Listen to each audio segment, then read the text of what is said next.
السلام علیکم ورحمۃ اللہ وبرکاتہ نحمده ونصلی علی رسولہ الکریم اما بعد فاعوذ باللہ من الشیطان الرجیم بسم اللہ الرحمن الرحیم رب اشرح لی صدری ویسر لی امری واحلل عقدۃ من لسانی یفقہوا قولی۔ آج ہم انشاءاللہ فطرانے کے موضوع پر بات کریں گے، جس کو صدقہ فطر، فطرانہ، زکوٰۃ الفطر بھی کہا جاتا ہے۔ یہ وہ زکوٰۃ ہے جو رمضان کے روزے ختم ہونے کی وجہ سے واجب ہوتی ہے۔ اس کو زکوٰۃ الرؤوس، سر کی زکوٰۃ، زکوٰۃ الرقاب، گردن کی رقاب، گردن کی زکوٰۃ، اور زکوٰۃ الابدان، جسم کی زکوٰۃ کا نام دیا جاتا ہے، یعنی یہ بھی نام اس کے رکھے گئے ہیں، لیکن عمومی طور پر اس پر صدقۃ الفطر یا زکوٰۃ الفطر کا نام بولا جاتا ہے۔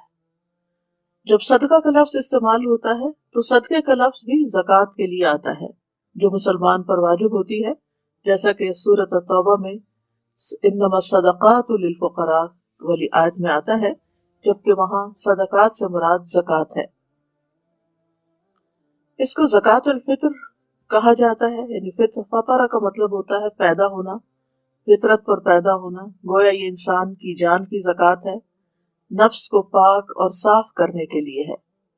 زکوٰۃ کا لغوی معنی بھی طہارت اور کسی چیز کا فروغ پانا اور برکت کے لیے استعمال ہوتا ہے۔ فطرہ، یہ اس کا مادہ ہے، اس کا معنی ہے کسی چیز کا کھولنا اور اس کو نمایاں کرنا۔ اور شرعی اصطلاح میں، یعنی دین کی اصطلاح میں، زکوٰۃ الفطر کا معنی ہے یا تعریف یہ ہے کہ یہ وہ صدقہ ہے جو رمضان کے روزوں کے ختم ہونے پر ہر مسلمان پر واجب ہو جاتا ہے تاکہ وہ اسے پاک کر سکے۔ سبحان اللہ، سارا مہینہ روزہ رکھنے کے بعد بھی مزید پاکیزگی کی ضرورت ہے۔ پہلے جسمانی طور پر انسان روزہ رکھ کے پاکیزگی حاصل کرتا ہے، تزکیہ اور تقوی حاصل کرتا ہے، اور پھر آخر میں مال خرچ کر کے تزکیہ حاصل کرتا ہے۔ کیونکہ ہو سکتا ہے کہ ایک مسلمان روزے دار پر جو کام کرنے واجب ہوتے ہیں ان میں سے کہیں کوئی مخالفت نہ سرزد ہو گئی ہو، تو یہ دراصل اس کا کفارہ ہے۔ اور روزے رکھنے سے انسان ایک فریضہ ادا کرتا ہے، اور روزے ختم ہونے کے بعد شوال کے مہینے کے شروع ہونے پر یہ دوسرا فریضہ ہے جو ادا کیا جاتا ہے۔ حافظ ابن حجر کہتے ہیں کہ اس صدقہ کو فطر کی طرف اس لیے مضاف کیا گیا ہے کیونکہ یہ رمضان کے روزے ختم ہوتے ہی واجب ہو جاتا ہے، یعنی فطرہ کا مطلب ہے کھولنا۔ چونکہ رمضان کے بعد روزہ نہیں رکھا جاتا، اس لیے اس کا نام صدقۃ الفطر رکھا گیا، یعنی روزے کھولنے کا صدقہ۔ زکوٰۃ الفطر یا صدقہ فطر جو ہے یا فطرانہ جو ہے، ہجرت کے دوسرے سال واجب ہوا۔ اسی سال زکوٰۃ فرض ہوئی، یہ اسی سال ہوا جس سال رمضان کے روزے فرض ہوئے، زکوٰۃ نہیں، رمضان کے روزے جس سال فرض ہوئے۔ یہ صدقہ ہر چھوٹے بڑے، مرد عورت، آزاد غلام، ہر مسلمان پر واجب ہے۔ اس کی اہمیت کے بارے میں سنن نبی داؤد میں ایک روایت آتی ہے، ابن عباس رضی اللہ عنہ سے روایت ہے، وہ کہتے ہیں کہ رسول اللہ صلی اللہ علیہ وسلم نے صدقہ فطر کو فرض قرار دیا تاکہ روزہ دار کے لیے لغو اور بیہودہ اقوال اور افعال سے پاکیزگی ہو جائے اور مسکینوں کو کھانا مل جائے۔ چنانچہ جس نے اسے نماز عید سے پہلے پہلے ادا کیا تو یہ ایسی زکوٰۃ ہے جو قبول کر لی گئی، اور جس نے اسے نماز کے بعد ادا کیا تو یہ عام صدقات میں سے ایک صدقہ ہے۔ تو آپ صلی اللہ علیہ وسلم کا جو فرمان ہے کہ زکوٰۃ الفطر طہرتن، یعنی فرض رسول اللہ صلی اللہ علیہ وسلم زکوٰۃ الفطر طہرتن للصائم من اللغو والرفث وطعمة للمساکین من اداها قبل الصلاة فهي زکوٰۃ مقبولۃ ومن اداها بعد الصلاة فهي صدقۃ من الصدقات۔ تو آپ کے فرمان میں طہرہ کا لفظ آیا ہے، یعنی طہرہ کا لفظ طہارت سے ہے، یعنی یہ اس شخص کے نفس کو پاک کرنے کے لیے جو رمضان کے روزے رکھتا ہے۔ اور رفث کا معنی فحش کلامی ہے، اور طعمہ کا لفظ بھی حدیث میں آ رہا ہے، اس سے مراد وہ کھانا ہے جو کھایا جاتا ہے۔ اور من اداها قبل الصلاۃ سے پتہ یہ چل رہا ہے کہ نماز عید سے پہلے ادا کرنا چاہیے. اور آپ صلی اللہ علیہ وسلم کے فرمان میں فَهِيَ زَكَاةٌ مَقْبُولَةٌ، اس میں زکوٰۃ سے مراد صدقۃ الفطر ہے، اور ورنہ صدقۃ من صدقات، یہ عام صدقے کی طرح ایک صدقہ شمار ہوگا اگر نماز کے بعد ادا کیا گیا. صدقہ فطر کی مشروعیت کی بہت سی حکمتیں ہیں اور بہت سی اس میں فائدے ہیں.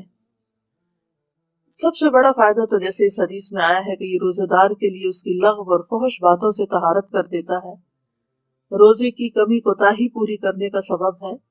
وکیع بن جراح کہتے ہیں کہ زکوٰۃ الفطر کی رمضان کے مہینے کے لیے وہی حیثیت ہے جو نماز میں سجدہ سہو کی ہے. یہ صدقہ روزے کی کمی کو اسی طرح پورا کر دیتا ہے جیسے سجدہ سہو نماز کی کمی کو پورا کر دیتا ہے.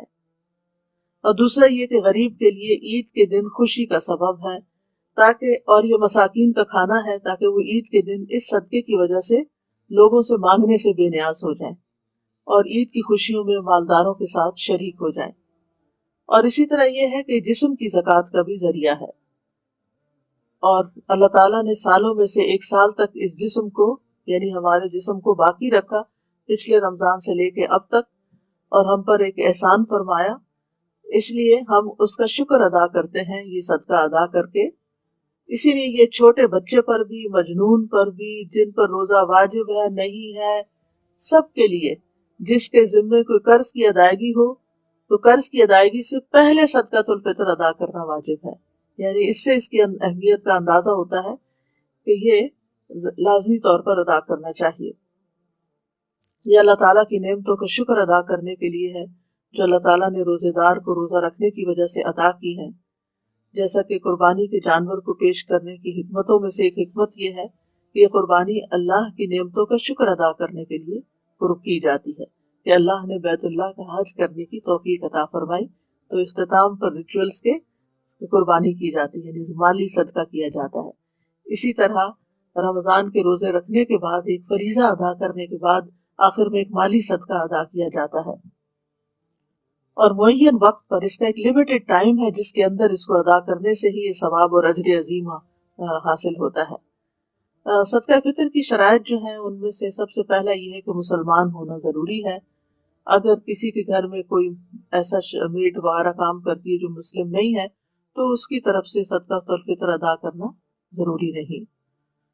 عبداللہ بن عمر سے روایت ہے، رسول اللہ صلی اللہ علیہ وسلم نے رمضان میں مسلمانوں میں سے ہر انسان پر، آزاد ہو یا غلام ہو، مرد ہو یا عورت ہو، چھوٹا ہو یا بڑا ہو، کھجوروں کا 1 صاع یا جو کا 1 صاع صدقہ فطر مقرر کیا. یعنی اس کا مقصد یہ ہے کہ مسلمان اتنی مقدار میں اناج یا غلے کا مالک ہو جو غذا اس کے لیے کافی ہو اور اس کے اہل و عیال کے لیے کافی ہو، اور اس کے پاس عید کے دن اور رات کی خوراک سے زیادہ مقدار میں خوراک ہو، اور اس کے ساتھ اس کی اصل ضروریات بھی پوری ہو رہی ہوں. یعنی اگر کسی کے پاس اس دن کا کھانا ہے اور اس سے ایکسٹرا ہے تو اس کو بھی یہ زکوٰۃ ادا کرنی ہوگی. یعنی غریبوں پر بھی ہے یہ صدقہ. ابن عمر کہتے ہیں کہ رسول اللہ صلی اللہ علیہ وسلم نے لوگوں پر رمضان کا صدقہ فطرانہ مقرر کیا. یعنی آپ صلی اللہ علیہ وسلم نے مقرر کیا، قرآن مجید میں اس کا ذکر نہیں آتا. اور ایک اور اہم بات یہ ہے کہ اس میں نیت کا ہونا بڑا ضروری ہے، کیونکہ اعمال کا دار و مدار نیت پر ہے. اگر آپ ایسے ہی صدقہ دے رہے ہیں تو وہ صدقہ عام شمار ہوگا، وہ اس دائرے میں نہیں ہوگا، اور یہ اس صدقے کو ادا کرنے کا جو فریضہ ہے وہ ادا نہیں ہوگا، اور اس پر جو بے پناہ اجر ہے وہ اجر حاصل نہیں ہوگا، ورنہ صدقہ تو ہو ہی جائے گا. اور یہ نیت جو ہے یہ ادا کرنے سے پہلے ہوگی، نہ کہ ادا کرنے کے بعد. اور نیت کو تبدیل کرنا اس معاملے میں اور چینج کرنا، کبھی کچھ کرنا کبھی کچھ کرنا، یہ درست نہیں ہے. اور حدیث میں آتا ہے، سنن ترمذی کی روایت ہے کہ رسول اللہ صلی اللہ علیہ وسلم عید الفطر کے دن صبح نماز کے لیے جانے سے پہلے صدقہ فطر نکالنے کا حکم دیتے تھے، نماز کے لیے جانے سے پہلے. اور یہ ہے کہ ہر شخص خود بھی ادا کر سکتا ہے، اور گھر کا بڑا جو ہے وہ بھی سب گھر والوں کی طرف سے، اپنے بچوں وغیرہ کی طرف سے ادا کر سکتا ہے. یعنی جن کا خرچ اس کے ذمے ہے یا جن کی وہ کفالت کرتا ہے وہ اس کو ان سب کی طرف سے ادا کرے گا۔ رسول اللہ صلی اللہ علیہ وسلم نے فرمایا، ابن عمر کہتے ہیں کہ رسول اللہ صلی اللہ علیہ وسلم نے چھوٹے بڑے آزاد غلام کی طرف سے اور ان لوگوں کی طرف سے صدقۃ الفطر ادا کرنے کا حکم دیا جن کا خرچ تم اٹھاتے ہو۔ یعنی اگر آپ کوئی آپ کی زیر کفالت ہے اور اس کا خرچہ آپ کرتے ہیں اور آپ کے گھر میں رہتا ہے تو اس کا بھی آپ ادا کریں گے۔ علماء نے اس کے بہت سے فائدے بتائے ہیں اور اس کے اندر بہت سے پوائنٹس نکالے ہیں۔ صلاح المنجد کی کتاب ہے جس میں انہوں نے 50 نکتے اس صدقۃ الفطر سے نکالے ہیں، ان کا کچھ ذکر کروں گی یہاں پر۔ یہ کچھ علمی فوائد اور اقوال وغیرہ کے خلاصے کا مجموعہ ہے۔ سب سے پہلی بات یہ کہ یہ ایک عبادت ہے، صدقہ فطر کو عبادت سمجھ کر ادا کرنا چاہیے، اور عبادت سے اللہ تعالیٰ کا تقرب حاصل ہوتا ہے، تو یہ تقرب حاصل کرنے کے عظیم اعمال میں سے ہے، اور اس کا تعلق روزے کے ساتھ ہے، روزے سے جڑا ہوا ہے۔ دوسری بات یہ جیسے پہلے بھی ہو چکی کہ صدقہ فطر واجبی صدقہ ہے، یعنی اس میں آپ کی آپشن نہیں ہے، آپ کو دینا ہی دینا ہے، اور اس کے واجب ہونے کی 2 وجوہات ہیں۔ نمبر 1 یہ کہ یہ روزے دار کو لغو اور جنسی باتوں سے پاک کرنے کے لیے ہے، اور دوسرا یہ کہ یہ عید الفطر کے دن مساکین کا کھانا ہے۔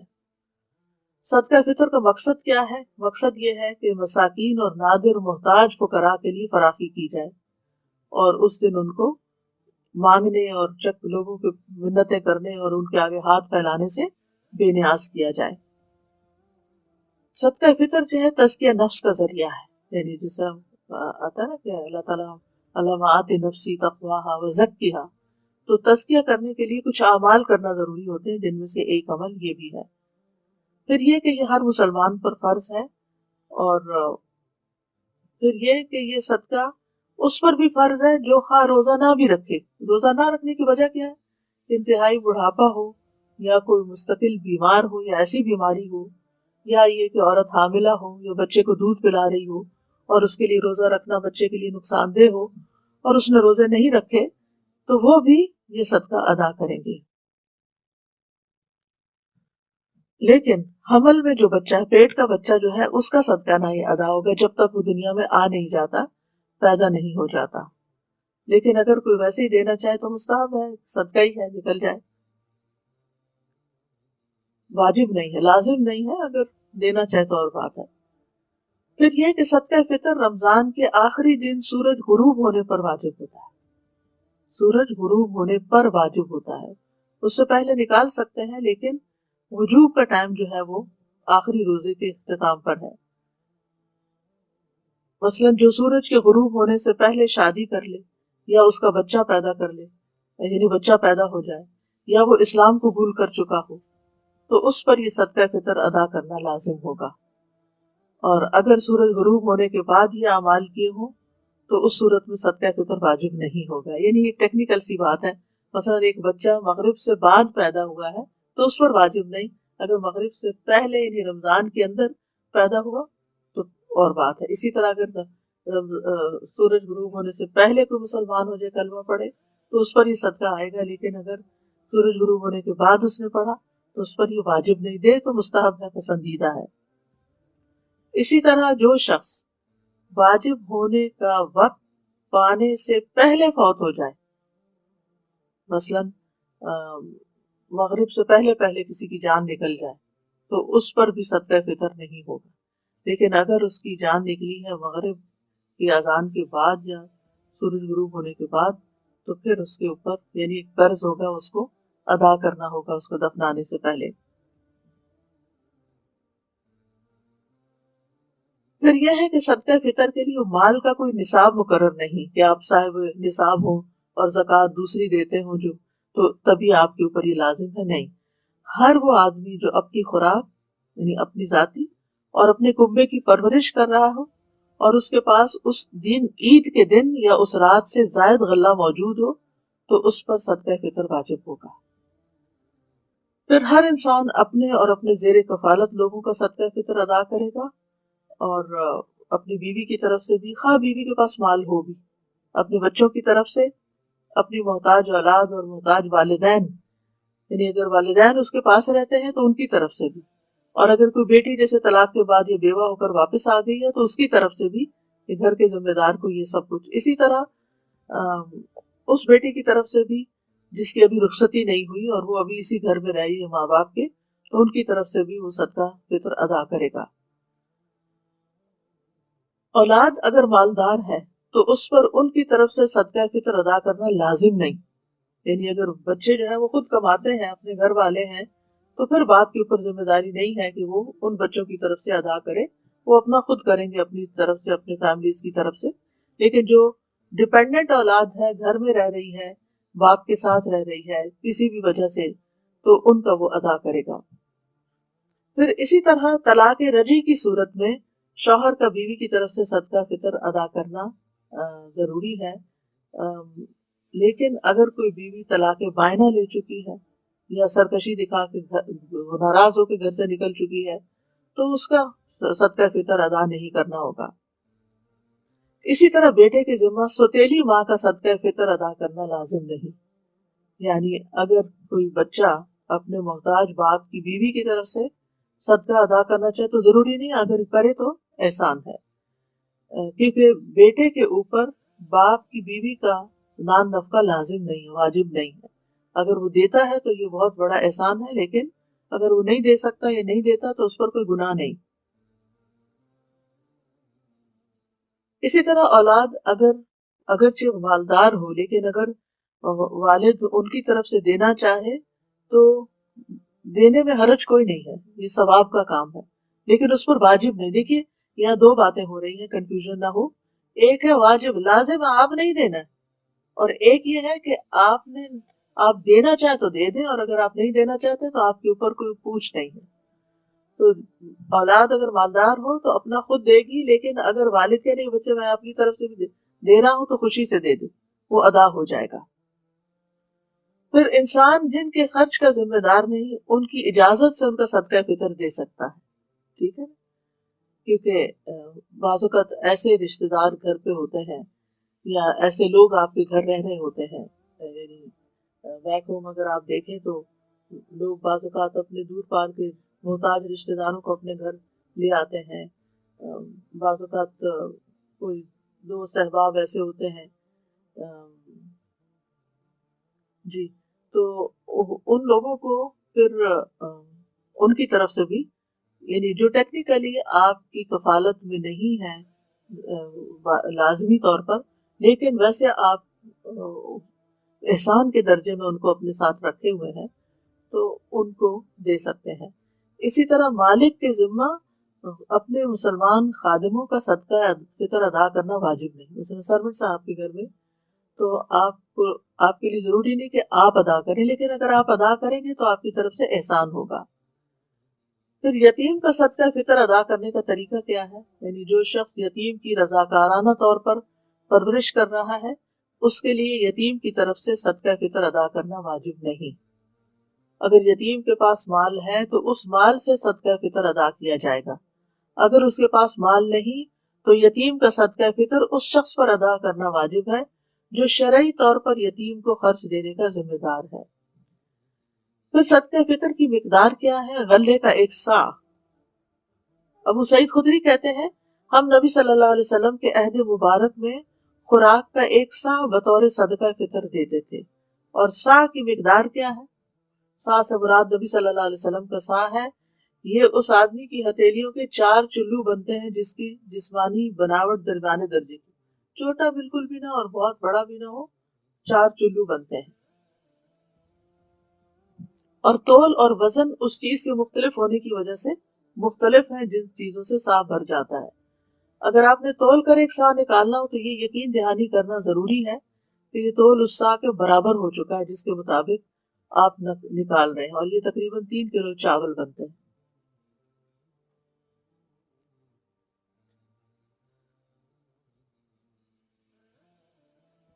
یہ چلو کی بات ہے نا، تو ہتھیلی 1 چلو جیسے ہوتا ہے، 2 ملا کے پھر 2 ہو جائیں گے. پھر اسی طرح یہ ہے کہ صدقہ فطر کسی بھی کھانے سے نکالا جا سکتا ہے جس کو لوگ بطور غذا استعمال کرتے ہیں. جیسے گندم ہے، مکی ہے، چاول ہے، لوبیا ہے، مسور کی دال ہے، چنے کی دال ہے، جو لوگوں کی غذا اور خوراک بنتے ہیں، جو عام طور پر لوگ کھاتے ہیں. اور نبی صلی اللہ علیہ وسلم نے کھانے کے ایک سا کو فرض ٹھہرایا ہے. اور صحابہ کرام صدقہ فطر اس چیز کا نکالا کرتے تھے جس کو وہ خود بطور غذا استعمال کرتے تھے. یعنی ہر علاقے کے کھانے پینے کے انداز مختلف ہیں. مقصد چونکہ غریبوں کو کھلانا ہے، اس لیے وہ اس چیز میں سے نکالتے تھے جس کو خود استعمال کیا کرتے تھے. یعنی بنیادی غذا جو بیسک فوڈ ہوتی ہے. اسی لیے آپ چینی کا فطرانہ نہیں دے سکتے، چینی بدلے میں نہیں دے سکتے، یا اسی طرح چائے نہیں دے سکتے. یہ وہ چیزیں نہیں ہیں کہ جو اسینشل میں ہیں یا بیسک آپ کی غذا ہے، اسٹیپل فوڈ ہے، وہ نہیں ہے، بلکہ یہ تو ایکسٹراز ہیں. لیکن ڈبوں میں پیک شدہ غذائی اجناس سے بھی صدقہ فطر ادا کیا جا سکتا ہے. یعنی اگر آپ وزن دیکھ لیتے ہیں ان کا، اور چاول جو ہے وہ پیکٹ میں ہے تو پیکٹ بھی دے سکتے. ضروری نہیں کہ کھول کے اس کو کھلا کر کے چلو ناپ کے ہم دیں. اندازے سے آپ ڈبوں میں پیک جو چیزیں ہیں ان میں سے بھی دے سکتے ہیں. جیسے بازو کے چنے وغیرہ پیکٹ ہوتے ہیں یا ٹین پیک ہوتے ہیں. تو بس شرط یہی ہے کہ وہ عام لوگ کھاتے ہوں، جیسے لوبیا ہے، چنے ہیں، مکی ہے، مٹر ہے، پھلیاں ہیں. یہ چیزیں بھی صدقہ فطر میں نکالی جا سکتی ہیں، لیکن اس کے لیے صحیح ماپ تول کے ساتھ اس کو ادا کرنا چاہیے. پھر یہ ہے کہ صدقہ فطر ایک سا سے زیادہ بھی دیا جا سکتا ہے. یعنی اگر کوئی زیادہ دینا چاہے تو زیادہ اس کے لیے صدقہ شمار ہوگا اور اس کا ثواب بھی زیادہ ہوگا. صدقہ فطر میں کھانے کی جگہ بہت سے علماء قیمت ادا کرنے کو بھی جائز قرار دیتے ہیں. یعنی کچھ علماء کا خیال ہے کہ یہ چونکہ نبی صلی اللہ علیہ وسلم نے لفظ تومہ استعمال کیا تو اس لیے صرف کھانا ہی دینا چاہیے، یعنی راشن وغیرہ نکالنا چاہیے. لیکن یہ کہ بہت سے علماء یہ کہتے ہیں کہ اس زمانے میں چونکہ کرنسی عام نہیں تھی، یا تو بڑے سکے تھے درہم و دینار، تو اتنی چھوٹی چیز کو ناپنے کے لیے کوئی سکہ نہیں تھا کہ اس کی قیمت بتائی جاتی کہ اتنی قیمت ادا کر دی جائے. اور عام طور پر صدقہ جو تھا وہ اجناس کی شکل میں نکالا جاتا تھا. لیکن آج سہولت کے لیے اگر نقدی کی صورت میں بھی دے دیا جائے تو کوئی حرج نہیں. اور افضل تو یہی ہے کہ کھانے کی کوئی چیز دی جائے. لیکن اگر کھانے کی چیز نہیں دے سکتے، نہیں پہنچا سکتے، تو آپ پیسے بھی دے سکتے ہیں. مثلاً اب جس طرح لوگوں کا رہنے کا لائف سٹائل ہے، تو خصوصاً کورونا کی وجہ سے لوگ گھروں میں بند ہیں، اور مساکین لینے والے بھی اور دینے والے بھی. تو ایسی صورت میں پیسے تو آپ ہی ٹرانسفر کر دیتے ہیں کسی کے لیے، یا آپ کسی بھی ذریعے سے اس کو دوسرے تک پہنچا سکتے ہیں، یعنی کسی بھی وائر کے ذریعے. لیکن فزیکلی فوڈ لے کر کسی کے گھر تک جانا یا پہنچانا، بعض لوگ ایسی جگہوں پر رہتے ہیں، عین بیچ سمندر کے رہتے ہیں، بعض لوگ شپس میں کام کر رہے ہوتے ہیں، بعض لوگ کسی دور پار جزیرے میں رہ رہے ہوتے ہیں، وہاں ان کے پاس کوئی مسکین وغیرہ نہیں ہے. تو ایسی صورت میں وہ پیسے بھی دے سکتے ہیں. آج بھی آپ دیکھیں دیہاتوں میں یہ چیز بہت عام ہے کہ لوگ غلے کو بطور کرنسی استعمال کرتے ہیں. یعنی اور یہی صورت عہد رسالت میں بھی تھی. اور تومہ کا لفظ اگرچہ خوراک کے لیے آتا ہے، لیکن تومہ کا لفظ کسی اور یعنی کہ دوسرے معنوں میں بھی استعمال ہوا ہے. تو ویسے صدقہ فطر میں قیمت نہ دینے کی حکمت کیا ہے؟ کیونکہ صدقہ فطر میں رقم دینے سے یہ خدشہ ہو سکتا ہے کہ کوئی اس سے یعنی کھانے پینے کی بجائے کسی اور کام میں استعمال کر لے. مراد اس سے یہ کہ جیسے کوئی کسی بچے کی فیس دے رہا ہے یا پڑھائی پر لگا رہا ہے، جیسے عام صدقات اور مالی زکوٰۃ ہوتی ہے. تو صدقہ فطر جو ہے اس کو کھانے پر ہی استعمال ہونا چاہیے. الا یہ کہ آپ جب پیسہ دے دیتے ہیں تو پھر جو جس کو دیا ہے اس کی شدید ضرورت پر بھی ڈیپینڈ کرتا ہے. صدقہ فطر کو نکالنے کے دو اوقات ہیں، ایک مستحب وقت ہے اور ایک جائز وقت ہے.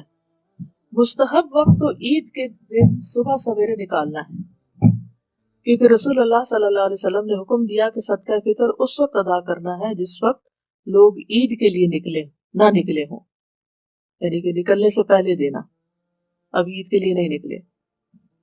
اسی لیے عید الفطر کو تھوڑا ڈیلے کر کے پڑھنا مسنون ہے تاکہ لوگ اپنا اپنا صدقہ فطر ادا کر سکیں۔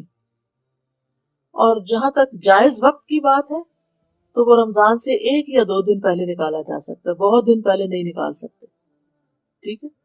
یعنی فطرانے کو نکالنے کا اول وقت جو ہے وہ 28ویں کی رات ہے، کیونکہ نبی صلی اللہ علیہ وسلم کے صحابہ رمضان کے 1 یا 2 دن پہلے ہی صدقہ فطر نکالا کرتے تھے، اور رمضان کا مہینہ کبھی 30 دن کا ہوتا ہے، کبھی 29 دن کا ہوتا ہے۔ ابن عمر سے روایت ہے، وہ کہتے ہیں لوگ انہیں عید الفطر سے 1 یا 2 دن پہلے صدقہ فطر دے دیتے تھے، یعنی جو صدقہ وصول کرنے پر متعین ہوتے تھے، لیکن 2 دن سے پہلے نہ نکالا جائے، اور اگر نکال چکے ہیں تو بہتر ہے دوہرا لیں، کیونکہ صحابہ کی سنت یہی ہے۔ پھر اسی طرح صدقہ فطر میں نائب مقرر کرنے کا جواز بھی ہے، ٹھیک ہے؟ تو مثلاً آپ اپنا صدقہ کسی فلاحی تنظیم کو دے سکتے ہیں، کسی آرگنائزیشن کو دے سکتے ہیں، اور وہ آپ کے بہاف پر آگے ڈسٹریبیوٹ کریں، یہ طریقہ بھی درست ہے۔ یعنی بعض اوقات آپ مسکین کو ڈائریکٹ ہاتھ میں دیتے ہیں، اور بعض اوقات آپ کسی آرگنائزیشن کو دیتے ہیں تاکہ وہ آگے پہنچا دے، اور صرف یہ ہے کہ یہ انہی کو دیں، انہی تنظیموں کو دیں جن کے بارے میں آپ کو یقین ہے کہ وہ نماز سے پہلے آپ کا صدقہ فطر غریبوں تک پہنچا دیں گی، اس کو سال بھر جمع کر کے نہیں رکھنا چاہیے، اور جان بوجھ کر ڈیلے نہیں کرنا چاہیے صدقہ فطر کو، اور یہ حرام ہے۔ اگر کوئی مؤخر کرتا ہے تو اس پہ قضا تو لازم ہوگی، لیکن وہ اجر و ثواب کو دے گا۔ عید کی نماز ادا کرنے کے بعد صدقہ فطر ادا کرنا یعنی مکروہ میں سے آتا، ہو جائے گا لیکن وہ مستحب اور جو افضل وقت ہے، یہ تقرب کا وقت ہے، وہ نکل گیا۔ اور پھر اسی طرح یہ ہے کہ ابن عباس کہتے ہیں رسول اللہ صلی اللہ علیہ وسلم نے صدقہ فطر کو فرض قرار دیا، چنانچہ جس نے اسے نماز عید سے پہلے پہلے ادا کر دیا تو یہ ایسی زکوٰۃ ہے جو قبول کر لی گئی، اور جس نے نماز کے بعد ادا کیا تو یہ صدقات میں سے صدقہ ہے ایک، اور اس کا مقصد بھی فوت ہو جائے گا، اور وہ ہے فقیر لوگوں کو خوشی کے دن مانگنے سے بے نیاز کرنا۔ صدقہ فطر کا اگر وقت نکل جائے کسی وجہ سے، مثلاً آپ سوتے رہ گئے، آپ کی پوری نیت یہ تھی کہ آپ صبح صبح اٹھ کے دے دیں گے، لیکن رات آپ جاگتے رہے تو صبح آپ کی آنکھیں نہیں کھلی اور نماز بھی ہو گئی، قضا ہو گیا، سب کچھ، نماز بھی قضا، صدقہ بھی قضا، تو ایسی صورت میں پھر صدقہ فطر ساقط نہیں ہوگا، کیونکہ یہ واجب ہے، ایک فرض ہے آپ کے اوپر، اور تو یہ مستحق لوگوں کا قرضہ ہے۔ بہرحال جس وقت آپ کی آنکھ کھلے گی یا جس وقت آپ کو موقع ملے گا آپ فوراً اس کو نکال دیں گے اپنے مال میں سے، کیونکہ یہ حقوق العباد میں سے ہے اور بندوں کا حق آپ کے مال میں نہیں رہنا چاہیے۔ پھر اسی طرح صدقہ فطر پر نائب مقرر کرنے کے بعد ادائیگی تک نائب سے یقین دہانی کروانی چاہیے کہ وہ ادا ہو گیا کہ نہیں، یعنی فقیروں کو عملاً ادا کر دیا گیا کہ نہیں، کہیں جمع جوڑ کر کے تو نہیں رکھا گیا۔ اور اسی لیے فلاحی تنظیموں کی یہ ذمہ داری ہے کہ وہ وقت سے پہلے کچھ اناج خرید لیں تاکہ جو لوگ پیسے دیتے جائیں ان کے حصے کا وہ غلہ نکال نکال کے فقیروں کو بانٹتے چلے جائیں یا پھر ان کے گھروں تک پہنچا دیں۔ لیکن لوگوں کے کہے بغیر فلاحی تنظیمیں خود پہلے سے صدقہ نہیں بانٹ سکتی کہ اگر کوئی آئے گا تو بس پیسے رکھ لیں گے کہ ہم تمہارا دے چکے ہیں، ایسے نہیں ہوگا۔ کہتے ہیں قرآن پڑھ کے رکھ لیا تو صدقہ نکال کے رکھ لیا نہیں ہوگا، جب کوئی کہے گا کہ میرا صدقہ نکالا جائے اور وقت پر کہے گا تو وہی دراصل صدقہ ادا ہوگا۔ اور صدقہ فطر کے جو مصارف ہیں وہ عموماً کہا جاتا ہے کہ زکوٰۃ کے مصارف میں، لیکن یہ ہے کہ ایک قول یہی ہے کہ یہ فقیروں اور مسکینوں کا حق ہے، اور ابن تیمیہ اور ابن قیم نے اسی قول کو ترجیح دی ہے کہ یہ فقیروں اور مسکینوں کو ہی دینا چاہیے، باقی سب کے لیے نہیں ہے۔ اور صدقہ فطر کے لیے نیک فقراء کو تلاش کرنا چاہیے۔ اگر پتہ چلے بعد میں کہ جس کو صدقہ فطر دیا گیا وہ غنی تھا تو دینے والے کو کوئی نقصان نہیں ہوگا، اس کی ادائیگی ہو جائے گی، لیکن لینے والے کو نہیں لینا چاہیے، کیونکہ اس کو پتہ ہے کہ وہ نہ فقیر ہے نہ مسکین ہے۔ صدقہ فطر میں ظاہر پر معاملہ کرنا ہوگا کہ جو فقیر مسکین نظر آتا ہے اپنی گفتگو سے یا لباس سے یا حالت سے باطن کا مالک اللہ جانتا ہے کہ کون مانگ مانگ کے کتنا امیر ہو چکا ہے، یہ اللہ کو پتا ہے۔ اسی طرح صدقہ فطر مسجد میں یا خیراتی منصوبوں میں نہیں دیا جا سکتا، چیریٹی کے پروجیکٹس میں نہیں دیا جا سکتا، یہ غریبوں اور فقیروں کا ویسے ہی حق ہے۔ ایک صدقہ جو ہے وہ متعدد افراد کو، اور متعدد افراد کا صدقہ ایک شخص کو دیا جا سکتا ہے، یعنی ایک فطرانہ 5 لوگوں میں بھی بانٹ سکتے ہیں، اور 5 فطرانے ایک شخص کو بھی دے سکتے ہیں۔ اور فقیر آدمی جب کسی سے صدقہ فطر لیتا ہے اور وہ اس کی ضرورت سے زیادہ ہو تو وہ اس میں سے اپنی طرف سے یا کسی فرد کی طرف سے بھی صدقہ فطر ادا کر سکتا ہے جس کا خرچ اس کے ذمہ ہو، ٹھیک ہے۔ اور جس کے صدقہ فطر ادا کرنے کا انسان ذمہ دار ہو اس کو صدقہ نہیں دیا جا سکتا، یعنی جو آپ کی زیر کفالت ہے اور جن کا نان نفقہ آپ کے اوپر ہے، آپ ان کو صدقہ فطر نہیں کھلا سکتے، جیسے ماں باپ ہیں یا حقیقی اولاد ہے، ان کو نہیں دے سکتے۔ ہاں، فقیر رشتہ دار وغیرہ کو صدقہ فطر دیا جا سکتا ہے، یعنی بہن بھائی ہیں یا بھانجے بھتیجے ہیں، ان میں سے کوئی ایسا ہے تو اس میں صدقہ بھی ہے اور صلہ بھی ہے، صلہ رحمی بھی ہے۔ صدقہ فطر اپنے علاقے والوں کو دینا چاہیے جو اسی شہر یا ملک سے تعلق رکھتے ہوں۔ اگر اس کا مال کہیں اور پر ہے، کسی اور ملک کے بینک میں ہے، تو وہاں سے بھی ادا کر سکتا ہے، اور اگر ضرورت ہو تو کسی اور ملک میں بھی روانہ کیا جا سکتا ہے جہاں فقراء کی تعداد زیادہ ہو، یعنی اس معاملے میں وسعت ہے۔ ہاں، صدقہ فطر غیر مسلم کو نہیں دیا جا سکتا، چاہے وہ کوئی کتنا ہی قریبی سرونٹ یا ہیلپر کیوں نہ ہو۔ صدقہ فطر میں عیبدار چیز نہیں دینی چاہیے، ایسا غلہ فطرانے میں دینا جس میں کوئی عیب ہو، یہ ایک غلطی ہے۔ بس اللہ پاک ہے اور پاکی کو قبول کرتا ہے، تو اللہ تعالیٰ سے ہم دعا کرتے ہیں کہ اللہ تعالیٰ ہمیں ان کاموں کی توفیق دے جن کو وہ پسند کرتا ہے، جن سے وہ راضی ہوتا ہے، اور ہر طرح کی حمد وآخر دعوانا ان الحمد للہ رب العالمین۔